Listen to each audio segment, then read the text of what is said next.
De retour sur ce plateau, comme je l'ai annoncé depuis 7 heures, avec notre unique invité de cette tranche matinale. C'est un confrère, il nous vient du Lualaba, correspondant de Top Congo dans le Lualaba. Il couvre l'actualité là-bas. Vous avez certainement déjà entendu sa voix, Monsieur Timothée Prince Odia. Aujourd'hui, on va mettre un visage sur ce nom. Et comment? Habillé en couleur éclatante, comme je le disais tout à l'heure en off. Bonjour et bienvenue. Bonjour cher Christopher, bonjour à tous les téléspectateurs de Télé 50. Il est vrai que je ne suis pas habitué à la télé, mais pour une fois, on va essayer de parler à la télé. Effectivement, avec vous, je signale, on va faire cet exercice de bilan quand même de ce qui s'est passé dans la province du Lualaba ces dernières années. La province qui a traversé une époque de division, on ne va pas se cacher, on va le dire, avec l'intérim de la vice-gouverneure qui est carrément devenue l'autorité numéro 1 de la province, qui a fini ce mandat et qui a de fortes chances de revenir. On en parlera. Sinon, mais je suis d'abord curieux de savoir comment les choses se passent au Lualaba. C'est quoi un journaliste au Lualaba? Vous pouvez nous raconter votre journée? Tout à fait. Un journaliste au Lualaba, c'est un grand monsieur, même s'il a des difficultés énormes pour accéder à l'information. Ça, il faudra le dire. Je crois que vous l'avez dit à l'entame de notre entretien, que c'est une province qui a vécu des moments très difficiles, avec notamment la mise en accusation du gouverneur Richard Mouyej, les passages entre Mouyej et Fifi Masuka a créé des divisions. On ne doit pas nous voiler la face. C'était un moment très difficile où toute diffusion d'une information avait une connotation. Ça veut dire qu'on suivait mot à mot ce que les journalistes faisaient. Il y a eu des journalistes qui, sans avoir eu des réflexes, qui ont été notamment attribués à un camp politique. Ah, justement, c'est la question que je voulais poser. Tout à fait. Il y avait des camps contre des camps. Voilà. C'était une réalité vécue. Tout à fait. Vous aviez un camp, vous aussi? En tout cas, vous avez dit que les téléspectateurs de Télé 50 vont facilement reconnaître ma voix. Sur ma page Facebook ou à Coluzi, je suis quand même parmi les rares journalistes qui n'ont pas eu de camp politique. Parce que resté au milieu. Tout à fait. Parce que vous allez remarquer que dans mes reportages, je faisais parler les deux camps. Même si, pour avoir, ça je dois quand même le dire, pour avoir fait une interview avec Richard Mouyej, c'était une exclusivité l'année passée. J'ai eu tous les mots, on m'avait attribué notamment qu'il m'aurait donné de l'argent et tout, par le camp de Madame Fifi. Et heureusement qu'il y a des gens à ses côtés qui comprennent que les journalistes, c'est celui-là qui doit être au milieu du village. Et donc, c'est celui-là qui ne doit pas avoir des camps politiques. Vous connaissez comment la radio Top Congo travaille. Vous connaissez comment actualité.cd pour... Ah, c'est ça. J'ai dit correspondant de Top Congo, mais aussi actualité.cd, un des plus grands sites d'information en République démocratique du Congo. Tout à fait. Et donc, nous avons fait un effort de rester journalistes, de rester au milieu du village, de faire que l'info. Et c'est comme ça que nous avons quand même gagné un peu de l'estime, un peu de la considération de la part des uns des autres. Mais comme je le disais, être journaliste au Lualaba, c'était pas facile, pour ne pas dire que c'est pas facile. Parce que aujourd'hui, au Lualaba, tout est politisé. Excusez-moi de vous le dire, tout est politisé. Ça veut dire que même la vie quotidienne, la vie au quotidien, elle commence à devenir politisée.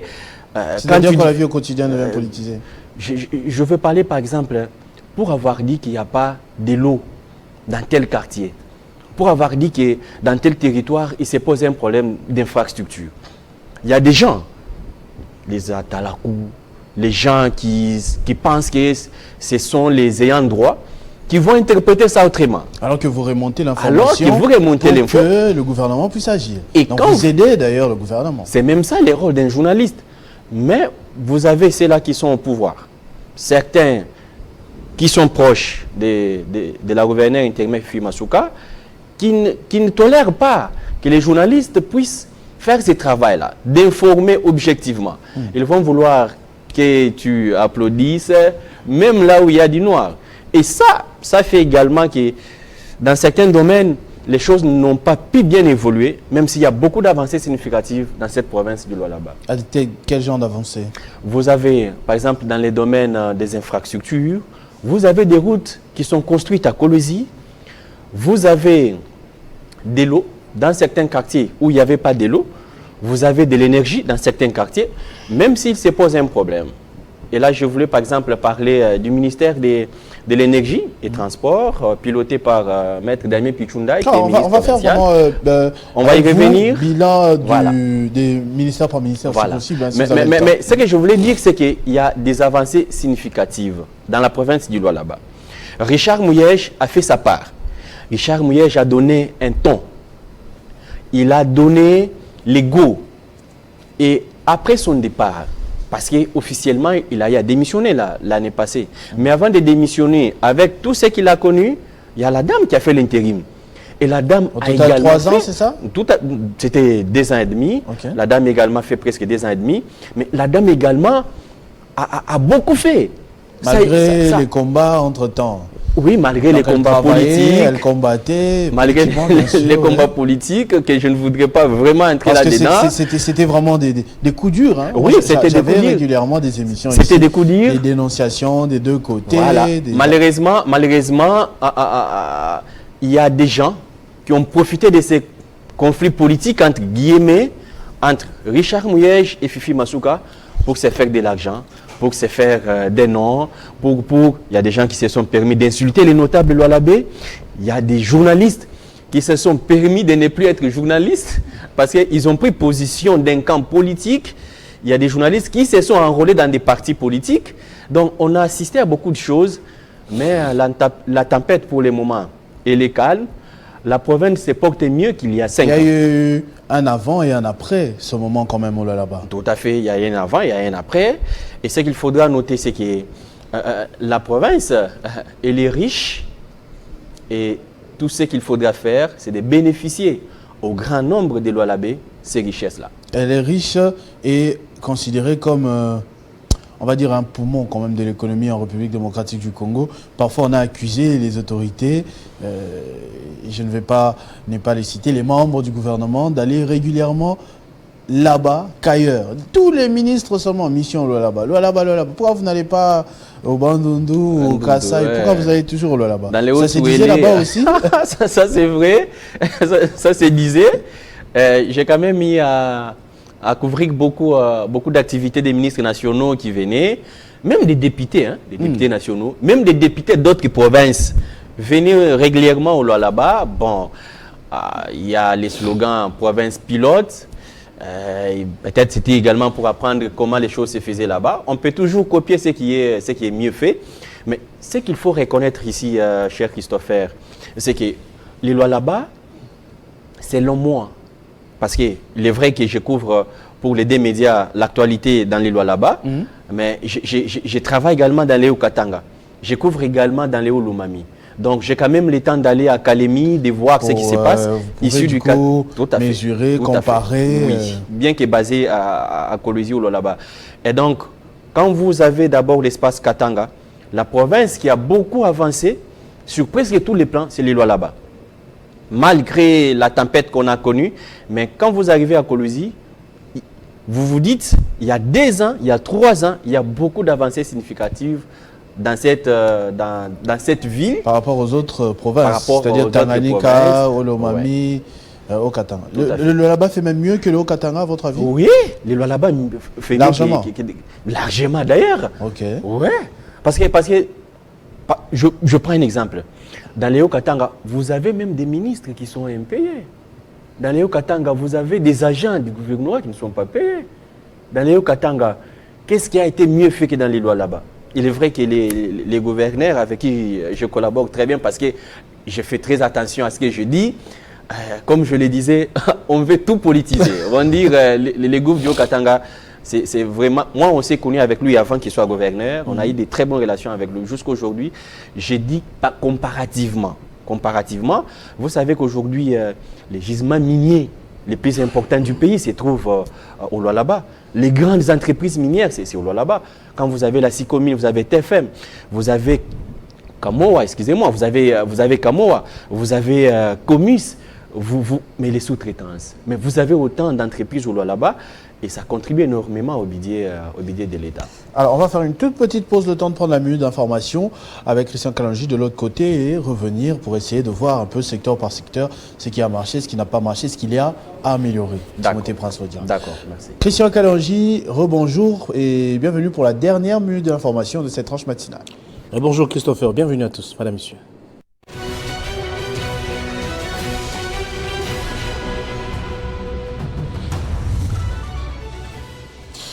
Le chef de la diplomatie congolaise, Christophe Lutundula, a convoqué l'ambassadeur d'Algérie pour obtenir une clarification concernant la visite effectuée par le chef d'État de l'armée algérienne à Kigali le 20 février dernier. Identification de la majorité parlementaire, l'informateur devra finaliser son travail avant le dépôt définitif du rapport de sa mission. Après le dépôt hier d'un rapport préliminaire, Augustin Kabouya a été reconduit dans sa mission. La grève des importateurs des produits pétroliers est en son deuxième jour ce mardi dans la ville de Béni. Ils protestent contre l'émission par le parquet près le tribunal de grande instance de Béni des mandats de comparution contre certains d'entre eux. Selon des sources judiciaires, ces importateurs sont accusés notamment des fixations illicites du prix de carburant. Le trafic entre les villes de Bukavu et Uvira est coupé depuis la nuit de dimanche à ce lundi à la base. Des fortes pluies ont emporté les ponts Sangué sur la route nationale numéro 5 qui relie les deux grandes villes de la province du Sud Kivu. En Afrique, au Sénégal, le président Macky Sall ouvre un dialogue national pour sortir de la crise électorale, mais les protagonistes majeurs ont annoncé qu'ils boycotteraient les discussions. Ils exigent des précisions sur la date de la présidentielle qui doit se tenir dans le meilleur délai. Le rendez-vous est pris pour la grande édition de 13h pour le développement de tous ces titres. Entre-temps, l'actualité reste en continu sur votre chaîne. Madame, Monsieur. Retrouvez toute l'actualité en continu sur www.tele50.cd.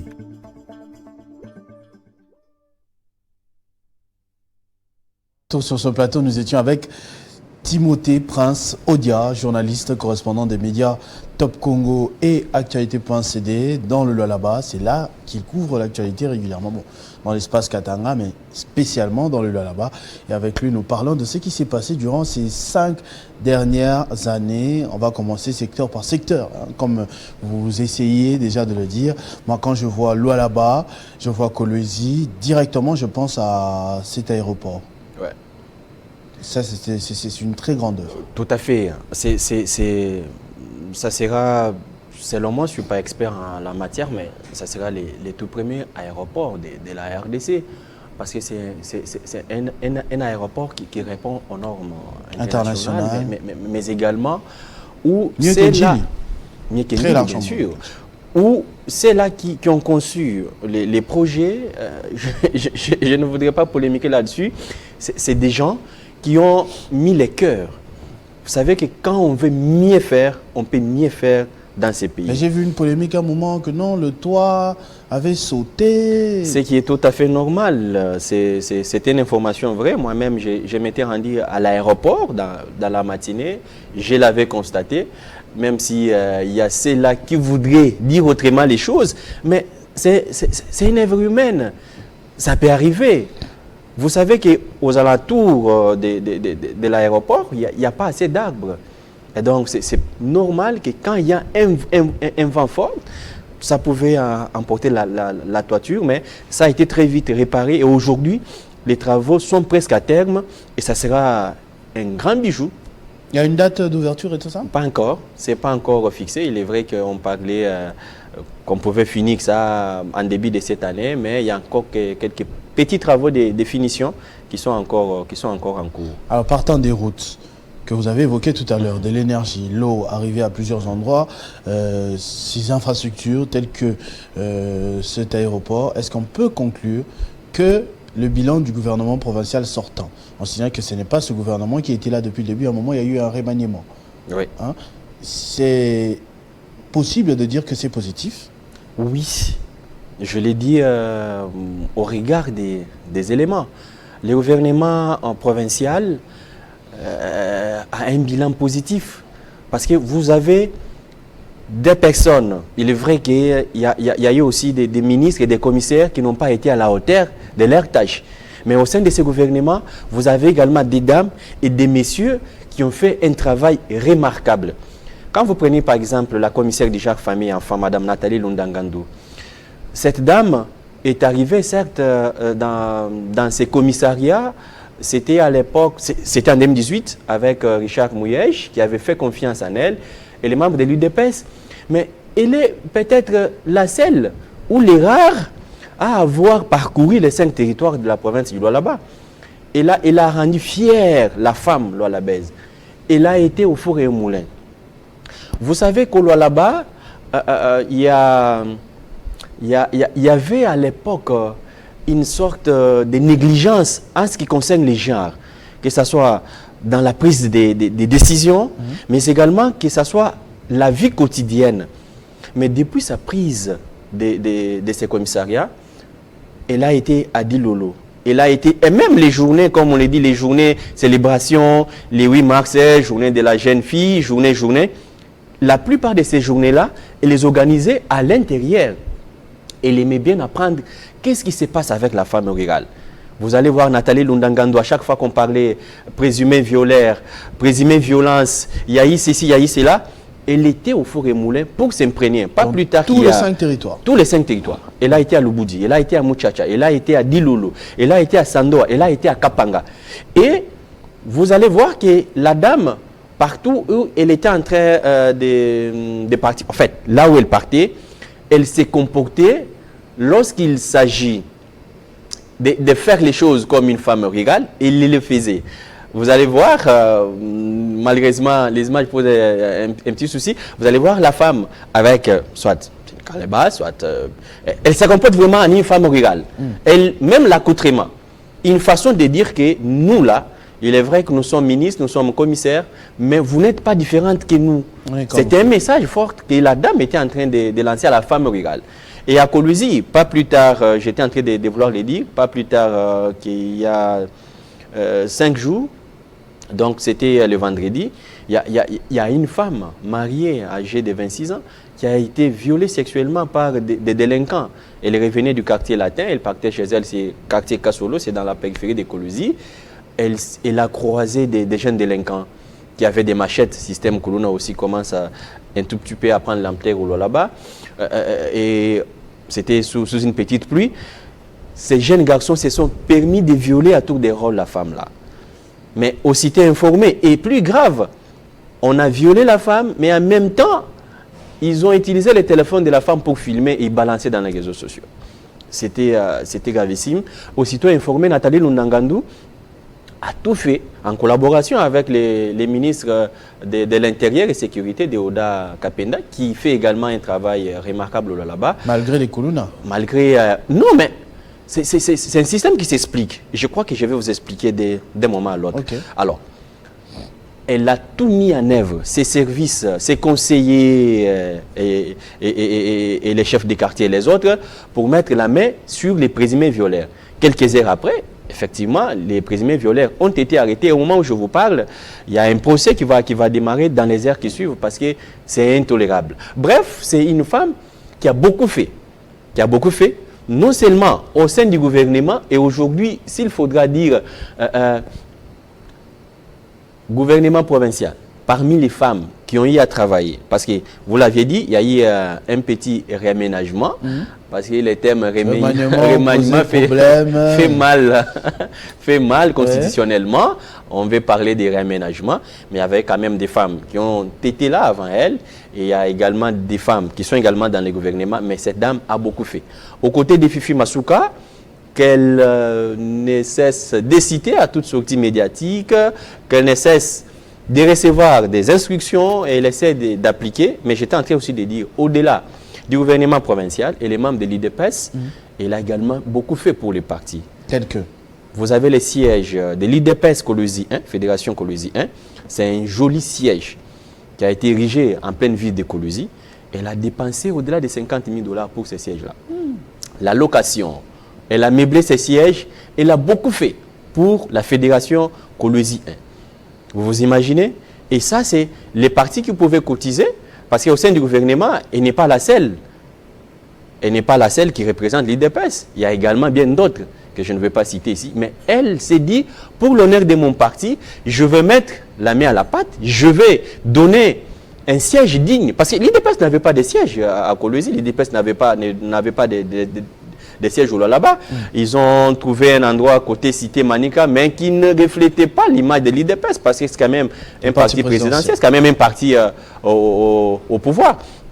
Mais aujourd'hui, vous avez un joli siège au niveau de la ville de Kolwezi, mais également quand vous allez à l'intérieur de la province, dans tous les territoires, la dame a pris en charge la location de tous les bâtiments administratifs abritant les sièges de l'IDPS. Elle paye chaque fin du mois. Et donc, pour elle, elle prend les sièges, pour ne pas dire les fauteuils qu'elle occupe au sein du gouvernement, au nom de l'IDPS, et elle fait de son mieux pour que l'IDPS aussi puisse rayonner. Mais étant au cas de l'IDPS là-bas, il a également milité pour la réunification de son parti politique. Comme vous le savez, c'est quand même un parti où il y a souvent des couacs, des chocs d'idées. Ils sont démocrates, mais des fois la démocratie qui dépasse les limites. Et donc, là où il y a les membres de l'IDPS, il faut toujours un esprit solide, parce que pour eux, ce n'est pas les sommets qui décident, c'est plutôt la base. Et quand vous avez une base, des fois, qui réfléchit départ et pendant la période des tempêtes, comme vous l'aviez vous-même évoqué il y a un moment, passage des Mouyèges à Masuka, c'était compliqué et la dame a beaucoup joué ces rôles-là, des réunifications du parti pour amener l'IDPS à être unis. Ça n'a pas été facile. Jusqu'aujourd'hui, elle continue à le faire, mais je peux également vous dire que même pendant la campagne électorale, elle a beaucoup fait au là-bas. Il y a des contrées où, pendant la campagne électorale, c'était difficile de parler Tshisekedi. La gouverneure a osé le faire un peu partout, dans tous les territoires, presque. Tous les territoires, oui, si ma mémoire est bonne, mais je l'ai quand même beaucoup vu, c'était dans les territoires de Muchacha, Lubudi, déjà Fongo, mais c'est dans le territoire de Lubudi, mais également à Kapanga, Sandoa également, parce que pour aller à Kapanga, il faut passer par Sandoa. Moi, j'ai fait certains territoires, donc je connais bien la province. Et donc, c'était un peu difficile de prêcher Tshisekedi au là-bas, dans certaines contrées, même dans la ville de Kolwezi. Vous avez des quartiers rouges, notamment les Kanina, où quand vous citez numéro combien, les gens allaient vous montrer un autre chiffre à travers leurs doigts. Et donc, c'était difficile, mais elle a pris ces risques-là, elle a prêché Tshisekedi, et même quand vous voyez les PV et tout ça, elle a été massivement votée à Kolwezi, même si la CENI n'a pas proclamé. Je ne vais pas entrer dans cette polémique-là. Il est là. Oui, bon, pas problème d'essai, parce que dans la ville de Kolwezi, l'IDPS a eu quand même un député provincial. Et à l'intérieur, dans les territoires de Muchacha, oui, l'IDPS a également eu un député. Donc, ce n'était pas un problème d'essai. Calcul politique, je ne sais pas. Néanmoins, c'est une dame qui aujourd'hui, on peut dire qu'elle a un bilan largement positif au sein de ce gouvernement. Et si elle peut bénéficier encore de la confiance de Mme Fifi Masuka, qui pourrait revenir aux affaires, au regard des réalités politiques. Ça, on reviendra vers la fin. J'aimerais qu'on parle d'abord des ministres. Voilà. Tout à l'heure, vous parlez de l'énergie. On va y revenir. Oui. Énergie également. Vous avez le ministre Damien Pichundaï. C'est un avocat qui gère ces secteurs. C'est aussi quelqu'un qui a beaucoup fait dans son secteur. Les transports ont été réorganisés au là-bas. Il a tellement milité contre les accidents de circulation. Vous le savez, à l'époque, il y a eu un temps où on enregistrait des accidents presque chaque jour au là-bas. Les accidents ferroviaires, on enregistrait les déraillements, des morts. J'ai couvert, ça faisait très mal. Mais il a tout fait. Il a mis des stratégies en collaboration avec ses services, notamment la CNPR, pour diminuer. Aujourd'hui, quand vous arrivez par exemple à Kolwezi, vous avez des routes qui parlent. Vous avez des panneaux de signalisation, vous avez des traçages au sol. Je ne sais pas si ça c'est comme ça. Nous, on ne connaît pas des embouteillages. C'est rarement là. Et vous savez qu'à Kolwezi, quand vous faites 5 minutes dans un embouteillage, tout le monde s'énerve et commence à klaxonner. Parce qu'on n'est pas habitué en fait. Mais ici à Kinshasa, pour arriver à Télé 50, il faut quitter 1 heure ou 30 minutes avant, c'est un peu compliqué. Donc, il a beaucoup fait. Et dans le secteur énergétique, Damien Pichundaï a également milité pour donner du courant au Lualaba. Mais il s'est posé un problème. Le problème, c'est qu'on a fait face aux multiples cas de vol. On a beaucoup volé des câbles au Lualaba. Beaucoup, alors beaucoup. Et ça a perturbé. Vous avez des villes comme Kassaji. Et j'ai appris avant-hier que Lubudi aussi est dans les noirs. Et même certains coins de Kolwezi. Mais ça s'explique. Si, en complicité avec ceux-là qui volent, parce qu'on est quand même dans un quartier, on est quand même dans un village, ces voleurs-là passent devant nos maisons. Des fois, ce sont nos frères. Des fois, ce sont nos amis qui font ça. Nous avons aussi la responsabilité de dénoncer. On se plaint, oui, on a les droits d'avoir un courant, on a les droits d'avoir de l'eau, mais qu'est-ce que nous faisons aussi en retour pour accompagner les autorités? Et là, ça pose un problème. Et dans les infras, vous avez le ministre Machata Kayembe. C'est lui, là, qui, à côté de Mme Fifi Masuka, fait des sommiers pour que les choses puissent marcher. Les routes. Et il n'y a pas que les routes urbaines, il n'y a pas que les routes à Kolwezi. Il y a également des routes des secteurs agricoles. Il est vrai qu'il y a encore beaucoup à faire. Il y a beaucoup à faire, surtout à l'intérieur.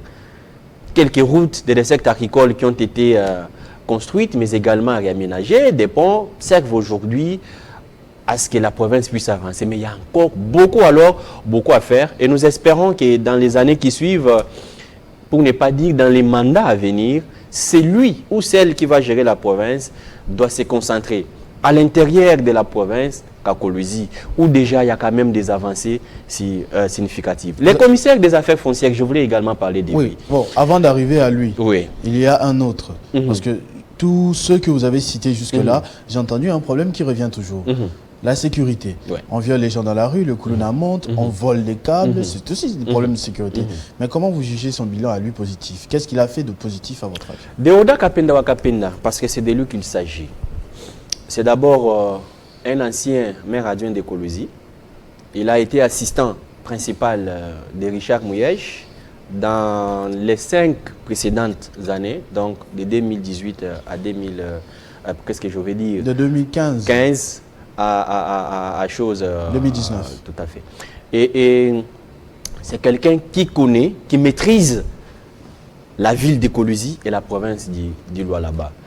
Et il a mis des stratégies. Aujourd'hui, vous avez des souciates presque dans tous les quartiers. Presque, je l'ai dit. Presque dans tous les quartiers. Il fait des causeries morales de manière régulière avec les services de sécurité qui sont sous son autorité. Mais les phénomènes Kuluna, les vols de câbles, ça s'explique dans ce sens où la province de Lualaba aujourd'hui a beaucoup de personnes qui viennent y habiter. Il y a cet engouement-là des personnes. Vous savez que là où il y a un peu d'argent, et avec tout ce que Télé 50 diffuse, Top Congo et les autres médias, présentant le Lualaba comme une destination, comme une province où il fait beau vivre, il n'y a pas que les investisseurs qui viennent. Il y a aussi... Des pilleurs. Oui, il y a aussi... les Kuluna de Kinshasa, il y a les Kuluna du Haut-Katanga. Lorsque nous parlons comme ça, nous parlons des opportunités au Lualaba. Mais ils viennent également, ils viennent pas pour investir, mais ils viennent aussi pour déranger les investisseurs. Vous comprenez? Et donc, il faudra davantage les mesures draconiennes pour contrer ces phénomènes, effectivement, qui commencent à prendre de l'ampleur.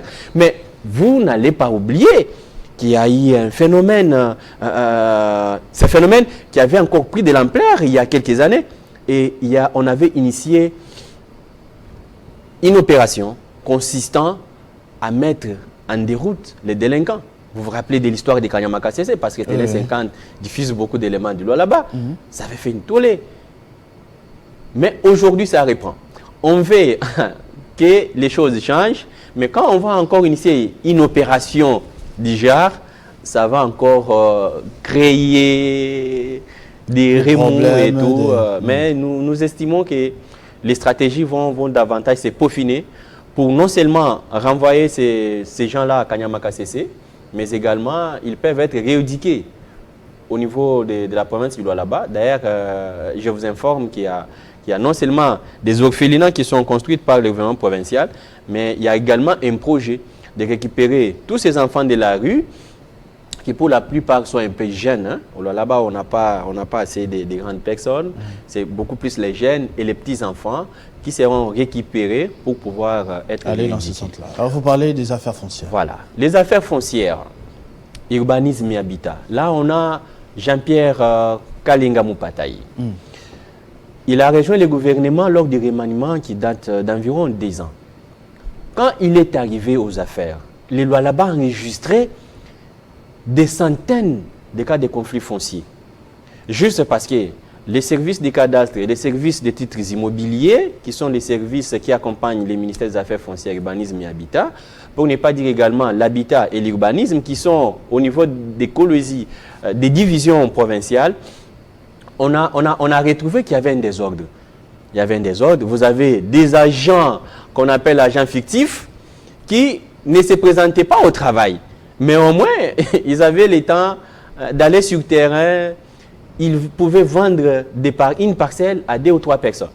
Et ça multipliait des conflits fonciers au niveau de la province du Lualaba. Quand il est arrivé aux affaires, il a tout fait. Il a réuni les chefs de division. Il a donné une ligne de conduite. Et aujourd'hui, vous avez de moins en moins les conflits fonciers dans cette province du Lualaba. Vous avez aujourd'hui des gens qui ont peur de construire sur les espaces de l'État, les domaines de l'État. Parce qu'il a opté pour des descentes sur le terrain. La semaine, il en fait au moins 4 ou 5. Et les 2 ou 3 jours restants, il reste au bureau pour recevoir, pour coordonner. Mais au moins, chaque jour, parce que déjà au-delà de 4 jours de terrain, c'est déjà beaucoup. Il y voit pour voir ce qui se passe. Lui-même, quand on l'amène un rapport, il voit. Il souhaite bien aller voir, constater et prendre des décisions qui s'imposent. Parce que lui gère également la commission provinciale de délocalisation. Au nom du gouvernement provincial, c'est lui qui coordonne tout ce qui est délocalisation. Comme vous le savez, c'est une province minière et le secteur minier, c'est un secteur, oui, où on pense, ça c'est vrai d'ailleurs, il y a beaucoup d'argent. Et donc... C'est pas qu'on pense, c'est le cas. Ouais. Et Kolwezi, même la ville est menacée par certaines entreprises minières. Donc, vous avez par exemple les centres-villes de Kolwezi, c'est presque chaque mois, pour ne pas dire chaque 6 mois, où il faut délocaliser. L'entreprise minière Comus qui exploite non loin du centre-ville cause des fois des dégâts suite à ces minages. Et de manière régulière, on est à pied d'œuvre pour délocaliser les gens. Mais il se pose un problème. J'ai vu une fois dans une école carrément. Hein. Oui. J'ai oublié le nom de l'école. Tout à fait. C'est une école appartenant à l'église méthodiste. D'ailleurs, on a même déjà trouvé un autre emplacement au quartier Golf. Les travaux continuent, c'est presque à terme pour délocaliser l'école et même l'église. Là, il y a également une autre église, PEVKA, qui doit être délocalisée. On doit construire ça ailleurs. Bref, ces commissaires également a fait un travail remarquable dans cette province minière du Lualaba. Les conflits entre miniers et autochtones, parce que la loi dit, quand l'entreprise vient ici à Télé 50 pour exploiter, l'entreprise va exploiter les sous-sols, mais vous êtes au-dessus, l'entreprise doit vous délocaliser. L'entreprise doit délocaliser Télé 50. Et en faisant les calculs, on fait les montants qu'il faut aller, il y a des experts qui doivent les faire, plus 50%. Et on doit tenir compte même des arbres qui sont dans l'enceinte de votre enclos, de votre parcelle. Et lorsque vous avez un ministre ou un commissaire qui ne fait pas les suivis de ce que les experts font, vous avez des sérieux problèmes. Ça, ce sont les innovations du code minier. Tout à fait, de 2018. Et lui, qu'est-ce qu'il fait? Quand il envoie, je parle de Jean-Pierre Kalinga, sous les ordres, pour ne pas dire sous les regards de Mme Fifi Masuka, parce que tout ce qu'il fait, il fait le même rapport. Lorsqu'il envoie même les experts font l'expertise, mais il fait également les suivis. Il est arrivé des fois qu'il est allé voir ce qui se passe 2, 3 ou 4 fois. Et on a recommencé. Donc, quelqu'un qui se plaint, qui dit non, moi là, ce n'est pas 100 000 $, ce n'est pas 80 000 $, pour ne pas dire que ce n'est pas 1 000 $ ou 2 000. Et donc, Pour moi, j'estime qu'il faut 3 000. Bon, ok, on va recommencer. On peut reprendre 3 fois. Et ça fait que les soulèvements des populations, même si ce n'est pas terminé, mais de plus en plus, les gens vivent quand même dans la quiétude dans cette province du Lualaba. On est en train d'aller vers la fin, mais bientôt, il va y avoir les élections pour élire le gouverneur. Fifi Masuka Saini, légitimement, veut revenir à la tête de cette province. Il y a déjà un ticket constitué. Je crois qu'elle sera accompagnée de M. Kapia. Makumbo Ale. Voilà, si ma mémoire est bonne, donc c'est bien lui. Ensemble, vous, en tant que journaliste couvrant l'actualité dans cette province, pensez-vous qu'il y a des chances de voir ces duos à la tête de la province pour les 5 prochaines années? Bien évidemment, il y a des chances au-delà des... Des fortes chances. Une forte chance. 100%, sur 100%. Je peux parler de 70%. 70. 70%. Parce que la première des choses, c'est que ces regroupements politiques ont presque la moitié des députés. C'est à peu près 9 députés provinciaux. Vous avez AN, vous avez A25, vous avez également ces 3 regroupements. Les derniers voient A25, AN et A24. Ok. C'est à peu près c'est 9 députés. Et pour l'Union sacrée au niveau de Lualaba, c'est 15 députés provinciaux, en attendant qu'on puisse coopter les 2 chefs coutumiers. Et le reste, c'est ensemble, alternance, mais également avançons de Moïse Katumbi, qui a également, je crois, 5 ou 7 députés provinciaux. Au sein de l'Union sacrée, vous avez également UNC, AAINC, AAINC, qui a également 3 députés qui sont ici du parti politique ABD de Jean-Marie Kizaïnga. Bref, il a ses chances, parce que, bien évidemment, je ne vois pas les pouvoirs en place vouloir perdre cette province du Lualaba. Et donc, comme il est candidate à sa propre succession, entre guillemets, depuis un temps, j'ai entendu, elle ne parle plus de la gouverneure Foul.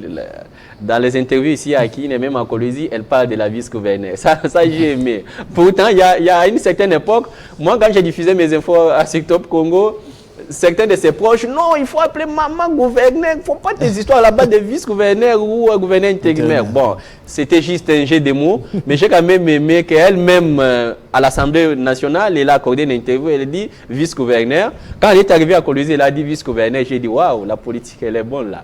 Et donc, elle a toutes ses chances. Même si autour de ça, il y a cette polémique-là qui est née.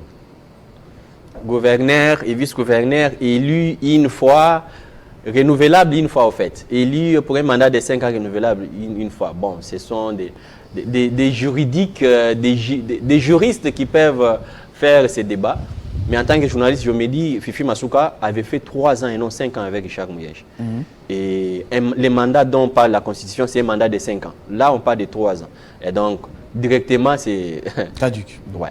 Et le deuxième mandat, certes, c'est 5 ans, mais elle a été vice-gouverneur et non gouverneur. Et cette fois-ci, elle va postuler comme gouverneur. Mais il faudra aussi relever que ces tickets, selon les analystes, c'est un ticket prometteur.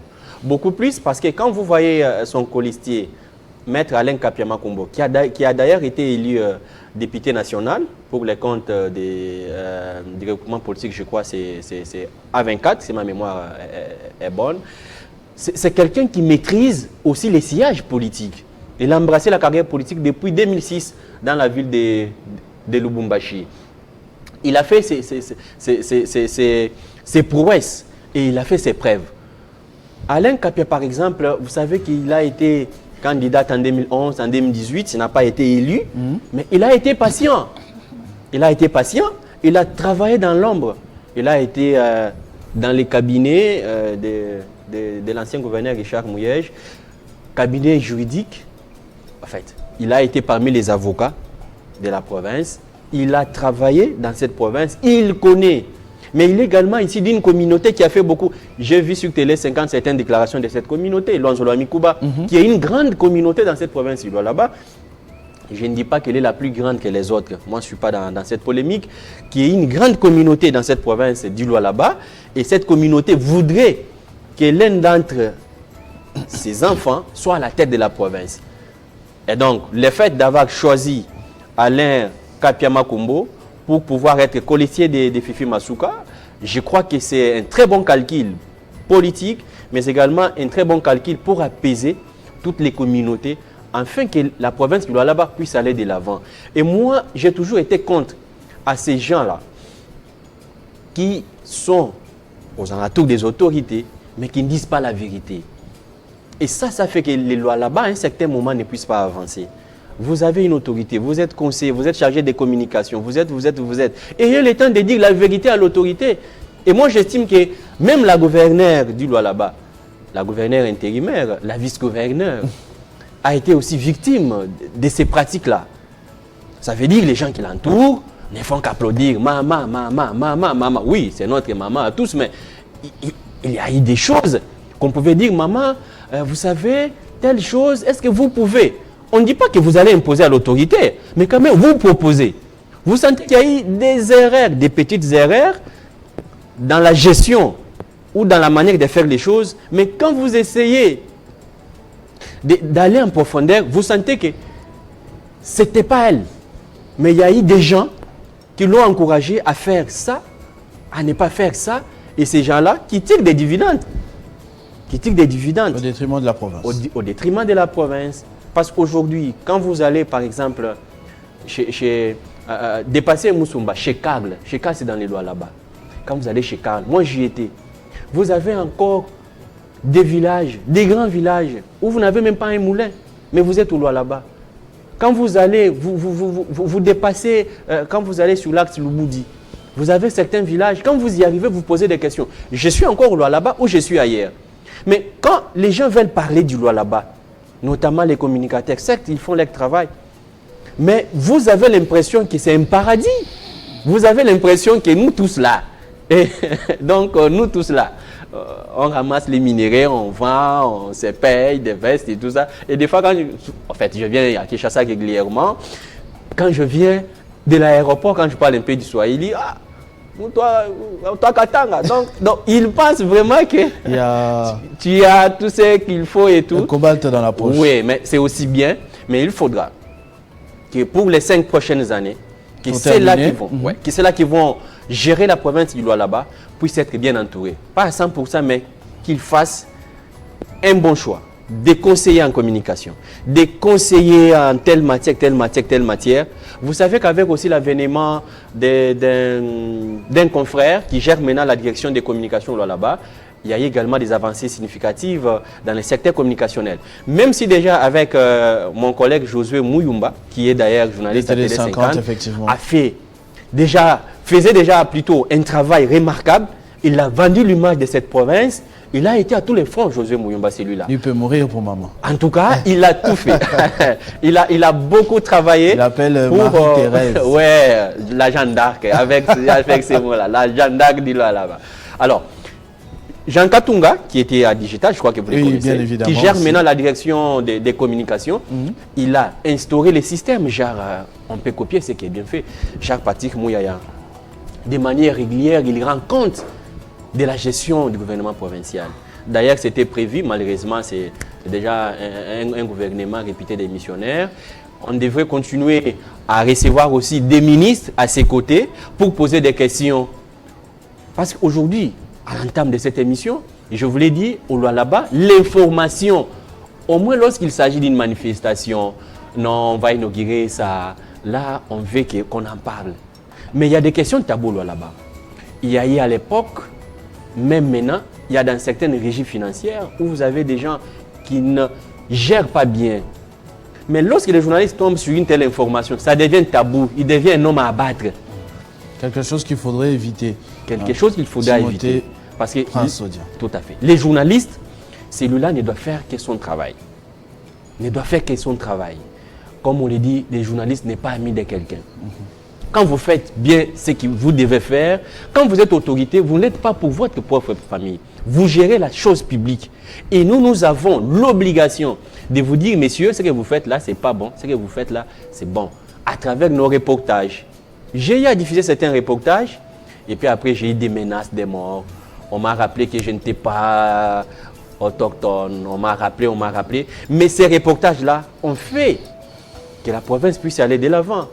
Je diffuse, les autorités sont alertées, on trouve une solution pour telle communauté, on trouve une solution pour tel village et je m'en félicite. Même si souvent, c'est là, nous les journalistes, nous aidons, reviennent difficilement nous dire merci. Hein. Ah ouais, il se soulève. Timothée, Top Congo, tu es où? Actualité.cd, viens, on a tel problème. Vous arrivez, vous couvrez, vous cherchez les deuxième son des cloches, qui n'est pas facile à avoir là-bas, surtout lorsqu'il s'agit des soulèvements, des questions financières et tout. Bon, vous vous contactez quand même d'avoir fait votre démarche journalistique, vous diffusez. Et quand on trouve la solution difficilement, on va vous rappeler pour dire non, non, non, non, c'est grâce à toi que maintenant on est payé, que maintenant. Voilà un peu de manière générale la situation de la province. Ce travail noble que vous faites dans le Lualaba, en République démocratique du Congo. Hein, vous êtes régulièrement à Kinshasa aussi.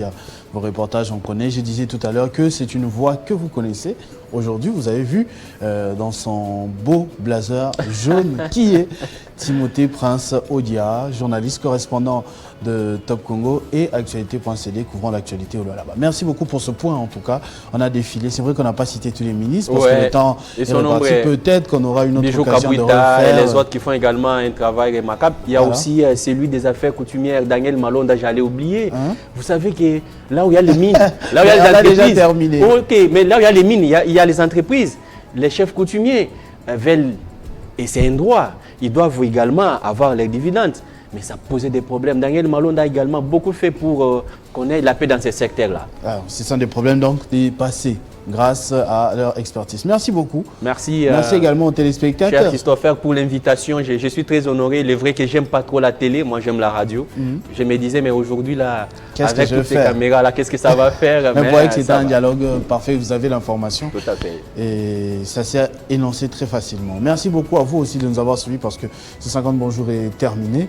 On se retrouve très prochainement avec le même plaisir. Vivez heureux, vivez 100 ans. Nos salutations surtout à nos téléspectateurs dans le Lualaba, dans tous les 5 territoires ce matin parce qu'on a fait le point sur eux. Salutations à elle.